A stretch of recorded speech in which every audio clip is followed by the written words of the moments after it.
जी अस्सलाम वालेकुम फ्रेंड्स, मैं ज़ुबैर खान आपके साथ हाज़िर हूँ आपके अपने चैनल फीफी इफेक्ट्स में। जी फ्रेंड्स, आज हम बात करेंगे गोल्ड एक्सचेंज यूएसडी गोल्ड को एनालाइज करेंगे 1 जून 2023 के लिए कि आज गोल्ड की मार्केट क्या कर सकती है, कहाँ तक ऊपर जा सकती है, कहाँ तक नीचे आ सकती है, उसमें कितनी हाई पॉसिबिलिटी है कि हम कहाँ से जाकर सेलिंग करें तो एक अच्छा प्रॉफिट गेन करें और कैसा स्टॉप दें जिससे हम एक अच्छी सेलिंग कर सकते हैं। वैसे तो मैं स्टॉप आपको ज़्यादा बताता नहीं, क्योंकि मेरा मानना यही है कि आप स्टॉप उस टाइम तक इसके अंदर अप्लाई ना किया करें जब तक आपको कंफर्मेशन ना हो। मैं स्टॉप आपको खुद ये चीज़ें नहीं बताता, क्योंकि फिर अगर स्टॉप बताने लग गया तो जो लेवल्स बताए जाते हैं तो उसमें अगर 3 से 4 पॉइंट भी अगर ऊपर जाते हैं तो आप लोग परेशान हो जाते हैं कि कब ये हमारा स्टॉप जाके फिल ना कर दे। तो मैं एग्जैक्ट आपको यही चीज़ बताने की कोशिश करता हूँ, जो कि बाई सपोर्ट देता हूँ या एनालिसिस देता हूँ, तो एग्जैक्ट आपको ये चीज़ बताने की समझाने की कोशिश करता हूँ कि अगर आप इस एरिया में जाएंगे तो 2 से 3 पॉइंट अगर पहले भी मार्केट सेल हो जाए या 2 से 3 पॉइंट पहले भी बाय हो जाए तो इसमें कोई त्रोहार नहीं होता, या फिर 2 से 3 पॉइंट ऊपर चल जाए या 2 से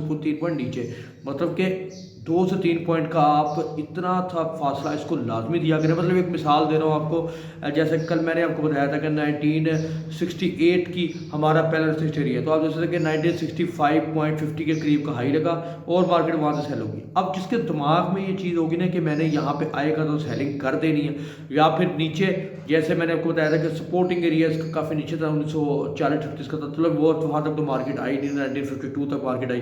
लेकिन अगर मिसाल दे रहा हूँ कि अगर मार्केट नीचे आती तो लाजमी नहीं है कि 37 का इंतजार करना था, या फिर लाजमी नहीं होता कि 36 को उससे जाके क्लिक करना तो उन्हें बाय करनी। जिसका दिमाग बना हुआ होता है ना कि मैंने यहाँ से सेल करनी या मैंने यहाँ से बाय करनी, तो वो इस चीज़ का थोड़ा सा रिस्क लेता ही नहीं है। आपने जो मेन रिस्क लेना होता है वो इसी चीज़ का होता है कि अगर आपने बाय कर ली, एक अच्छी एंट्री का इंतजार कर लिया और अच्छी एंट्री ले ली है बीच में, तो आपका काम ये होता है कि अगर जब मार्केट ऊपर जाए तो आपने अपने हिसाब से ट्रेडिंग को एनालाइज कर लेना होता है, अपने हिसाब से एक्सिक्यूट कर लिया करें।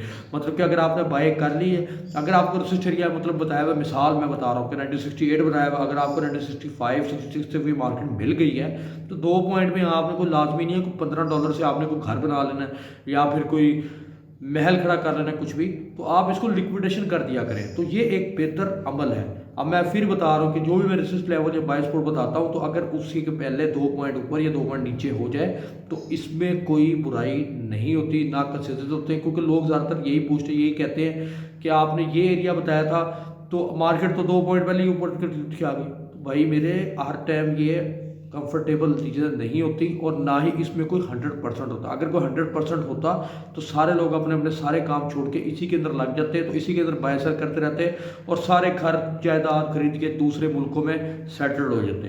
तो 2-3 पॉइंट का इतना सा पॉइंट का आप कंसिडर देखा करें, और ये अपना भी आप बंदे दिमाग लड़ाना होता है। ये नहीं कि सिर्फ आपको बाय सपोर्ट एनालिसिस बता दिया आपने उसके हिसाब से ट्रेड कर ली, क्योंकि मेरा मानना ये है हमेशा के सिग्नल्स की बिना पे आप सिर्फ एक अच्छे ट्रेडर नहीं बन सकते। आपको साइकोलॉजिकल, फंडामेंटल, टेक्निकल और सबसे पहले ये मनी मैनेजमेंट, रिस्क मैनेजमेंट का ध्यान रखना पड़ता है। ये 4 चीज़ें अगर आप साथ लेके चल रहे हैं तो एक अच्छे ट्रेडर आप बन सकते हैं। तो आप पहले कल की बात कर लेते हैं। अल्हम्दुलिल्लाह कल मैंने आपको बताया था 1968 से लेके 1974-75 का एरिया मैं सेलिंग एरिया कंसिडर कर रहा हूँ, मैं सेलिंग इसको देख रहा हूँ।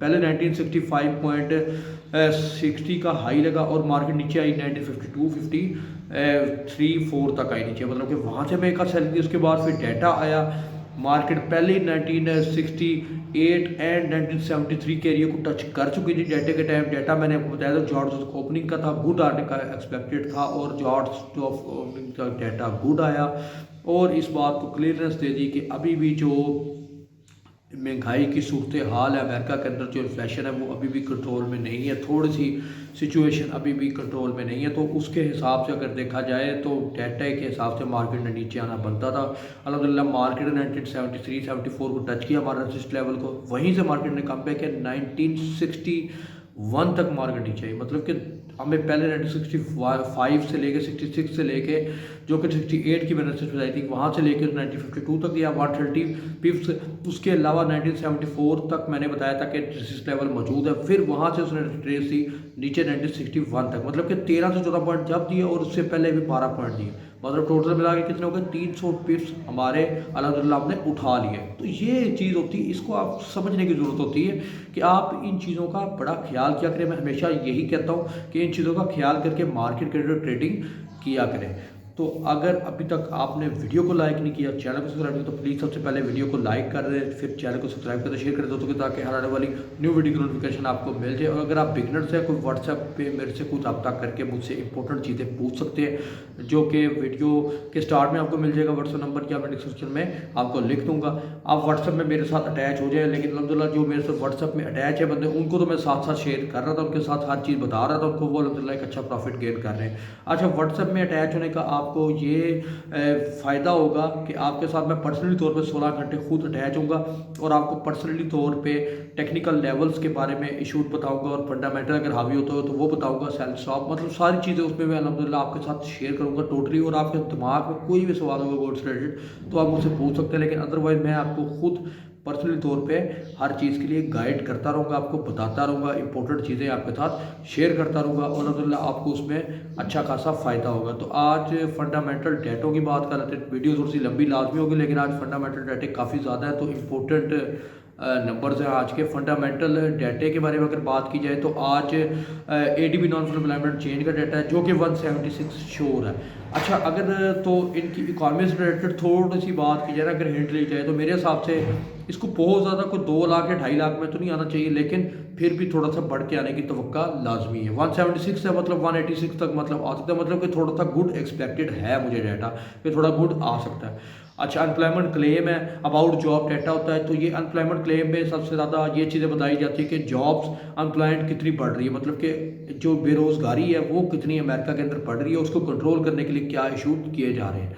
अच्छा, सबसे इंपॉर्टेंट डाटा जो सा ISM सर्विसेज नंबर है, तो ये ISM नंबर जो से ना फ्रेंड्स, ये सबसे इंपॉर्टेंट हो गया। 47 इस टाइम इसकी ये आ रही है कि 47 तक आ सकते हैं, लेकिन ये भी थोड़े से बढ़ के आने की तवक्का की जा रही है। अच्छा, ये बेसिकली क्या चीज़ होती है? ये बेसिकली ये चीज़ होती है फ्रेंड्स कि ये चीज़ बताती है कि जो अमेरिका के अंदर जो बिज़नेस है वो किस लेवल पे हो रहा है। तो ये बड़े इंपॉर्टेंट नंबर है। अगर ये भी गुड आ जाते हैं तो हमें ये चीज़ कंफर्म हो जाएगी कि जो इस महीने के अंदर FOMC मीटिंग आनी है उसमें बेसिकली 25 BPS का इजाफा हो सकता है। कल एक FOMC मेंबर की स्पीच थी, उसने उसके अंदर ये लाजमी कहा है कि हम हो सकता है जून के अंदर 25 BPS का इजाफा ना करें, जिसकी वजह से गोल्ड थोड़ा सा पॉजिटिव में पकड़ गया, वरना मार्केट ने 1947 तक लाजमी आना था कल, जो कि मुझे फील हो रहा था। लेकिन उसने ये भी यही कहा कि जो कल का डाटा पे रोल का, जो आज के डाटे, उसको देख के हम फैसला करेंगे। तो जो उसकी स्टेटमेंट थी थोड़ी सी, उसकी वजह से थोड़ा सा गोल्ड मजबूत लाजमी हुआ, लेकिन उस तरह से मजबूत नहीं हुआ, क्योंकि जो इनके मेंबर्स की होते हैं काफ़ी ज़्यादा मेंबर्स होते हैं। डॉट प्लॉट एक रखता है, डॉट प्लॉट के बारे में मैं आपको टोटल एक वीडियो बनाऊंगा सैटरडे संडे वाले दिन, उसके अलावा जो सा इंपॉर्टेंट चीज़ें आपको बताऊँगा। लेकिन फिर भी गोल्ड इतना ज़्यादा नीचे नहीं जा सका। 1960 का जो लेवल था इसको ब्रेक करने में नाकाम हो। अभी फ़िलहाल मार्केट 1967 का हाई लगा के 1965 पे चल रही है, 64 पे 1961.70 61 का लो लगा हुआ है। अच्छा, अब मैं डायरेक्टली जो सा गोल्ड के लेवल्स की तरफ आया, वीडियो लंबी होगी है। अच्छा फ्रेंड्स, एक तो ये है कि 1963 मार्केट ने मंथली क्लोजिंग दी है, तो देखा जाए 1960 का लेवल थोड़ा सा मजबूत लाजमी है, लेकिन मेरे हिसाब से अगर मार्केट 1959 से नीचे 2 से 3 घंटे वाली कैंडल क्लोज करने में कामयाब होती है तो मार्केट दोबारा जो हमारा आज का जो पहला सपोर्ट एरिया वो है 1947। वैसे तो 1952 का एरिया है जिसको सपोर्ट माना जा रहा है, लेकिन मेरे हिसाब से अगर 1960 से नीचे 4 घंटे वाली या 3 घंटे वाली कैंडल क्लोज होती है तो 1948 हमारा पहला सपोर्टिंग एरिया होगा। फिर हमने पहली सपोर्ट मतलब कि जो हमने पहली बाय करनी वो 1948-47 के ऊपर जाके करनी है। अगर मार्केट 1960 के लेवल को होल्ड रखती है, 1959 से नीचे 4 घंटे वाली कैंडल क्लोज नहीं होती क्योंकि कैंडल स्टिक पैटर्न आज मौजूद है यहाँ पे। अगर 1959 से नीचे 4 घंटे वाली कैंडल क्लोज नहीं होती, अगर मार्केट यहीं से उठती है तो सेलिंग अभी भी मुझे फ्रेंड्स यही लग रहा है कि मैं दोबारा गोल्ड को थोड़ा सेलिंग में ही देखूंगा। मुझे फुल बाय में मार्केट नहीं लग रही। हाँ, ये है नीचे अच्छी सपोर्टें लाजमी बनाती जा रही है, लेकिन मेरे हिसाब से अभी भी ऊपर जाती है तो मार्केट को सेलिंग में ही देखिए। मैं दोबारा सेलिंग जो इसकी देखूंगा, अभी भी मुझे जो फील हो रहा है वो 1974 से 1977 का एरिया अभी भी मैं कंसिडर करूंगा सेलिंग के लिए। मुझे ऐसा लग रहा है कि 1974 से 1977 का एरिया मिलता है तो दोबारा सेलिंग ही करनी चाहिए। मतलब कि 1980 से नीचे नीचे मार्केट अगर आपको मिलती है तो सेलिंग करें, ऊपर ऊपर जाती है 1974 से 1977 का एरिया दोबारा आज का सेलिंग एरिया होगा। अगर ये मार्केट ब्रेक करती है, डाटा अगर बैड आता है, क्योंकि ये तो मैं आपको बताया कि डाटा से रिलेटेड जो चीज़ें होती हैं वो एक्सपेक्टेड चीज़ें होती हैं, वो उसमें बताई जाती हैं। लेकिन अगर डाटा डाटा जो है 176 से कम आया या 47 जो आइसम नंबर्स आ रहे हैं 47.0 उससे नीचे आया तो सूरत और हो सकती है। लेकिन फिलहाल 1974 से 1977 का एरिया सेलिंग एरिया, ऊपर जाती है तोड़ती है इसको तो 1984 का एरिया भी बेसिकली सेलिंग एरिया मैं कंसिडर करूँगा दूसरी सेल। और जो सपोर्टिंग एरिया है इसका फ्रेंड्स वो 1949 को मैं कंसिडर करूँगा पहला। फिर 1942 का एरिया भी एक अच्छा एरिया हो सकता है, हालांकि 1938 का एरिया होगा, लेकिन मेरे हिसाब से पहले 1948 के एरिया को मार्केट को ब्रेक करना पड़ेगा। उसके बाद फिर 1942 से 1937 का एरिया एक्सपेक्टेड नज़र आएगा, लेकिन पहले 1948-49 का एरिया एक अच्छा एरिया, वहाँ से बाय मार्केट पकड़ सकती है, अच्छी सपोर्ट ले सकती है। लेकिन पहले 1959 से नीचे 4 घंटे वाले कैंडल क्लोज होना लाजमी है, क्योंकि मार्केट जब तक 1974 से नीचे खड़ी है तो उम्मीद बड़ी बनेगी कि 1947 के लिए को जाकर टच कर दे। आई होप आपको सारी समझ आ गई होगी। अगर लेवल ये ब्रेक हो जाते हैं वीडियो अपलोड होने तक, और एक भाई कह रहे थे कि वीडियो थोड़ी सी लेट आती है अपलोड होती है, तो फ्रेंड्स ये है कि थोड़ा सा नेट का इशू भी होता है, थोड़ा सा खुद भी टाइम थोड़ा सा पर्सनल तौर पर काम होता है जिसकी वजह से थोड़ा सा लेट हो जाती है। लेकिन अल्हम्दुलिल्लाह मैंने यही बताया हुआ कि व्हाट्सअप में मेरे साथ जो बंदे अटैच हैं वो अल्हम्दुलिल्लाह एक अच्छा प्रॉफिट गेन करते हैं। तो आपको यही कहा जाता है कि पर्सनल तौर पर व्हाट्सअप पे अटैच हो मेरे साथ, उसके अंदर आपको बेसिकली सारी चीज़ें बताई जाती हैं, और जो लेवल ब्रेक भी हो जाते हैं तो अगला लेवल आपको अपडेट कर जाता है। अगर आपको वीडियो अच्छी लगी तो प्लीज़ चैनल को लाइक करें, सब्सक्राइब करें, शेयर करें दोस्तों की तरह के हर आने वाली न्यू वीडियो की नोटिफिकेशन आपको मिल जाए। Best of luck for your trade. अल्लाह हाफिज़।